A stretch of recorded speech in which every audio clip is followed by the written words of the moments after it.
আমার বাসাতে যেহেতু ২টা রুম, একটা রুমে তেমন একটা থাকা হয় না। এই রুমটার জন্য একটা খাট বানাতে দিয়েছি। আপাতত জাজিম তোশক দিয়ে একটা ফ্লোর বেড করে রেখে দিয়েছি।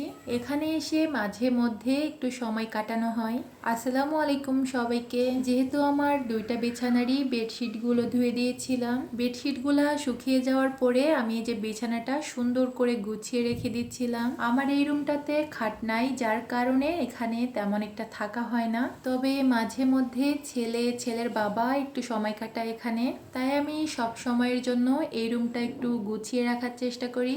অবশ্য মেহমান আসলে তখন এই রুমটা খুব বেশি প্রয়োজন হবে। এই রুমের জন্য অনেকদিন আগে একটা খাট বানাতে দিয়েছি। যেহেতু খাটটা কাঠের, তাই একটু সময় লাগছে।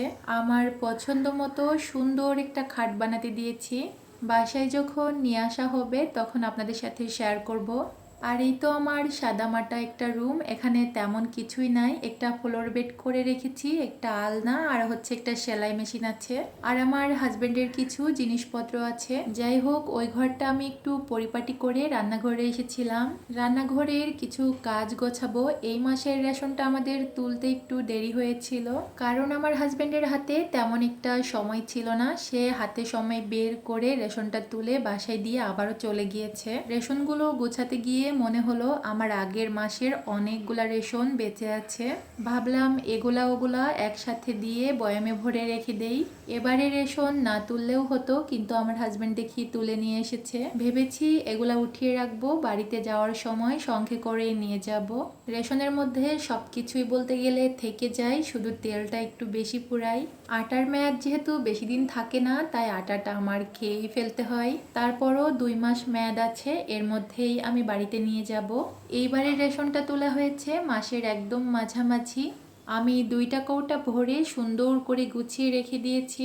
এগুলা হচ্ছে আমি উঠিয়ে রাখবো, আর তেলের জারটা তেলের জায়গা মতো রেখে দিব। মানে তেলের জারটা যেখানে রাখি ওইখানেই রেখে দিব।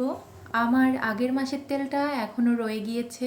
হাতের কাজগুলো শেষ হতে না হতেই ছেলেটা বলছে আম খাবো, তাই তো তার জন্য ফ্রিজ থেকে একটা আম বের করে কেটে দিচ্ছিলাম। ও আবার আম খেতে ভীষণ পছন্দ করে, যখন তখনই খেতে চায়।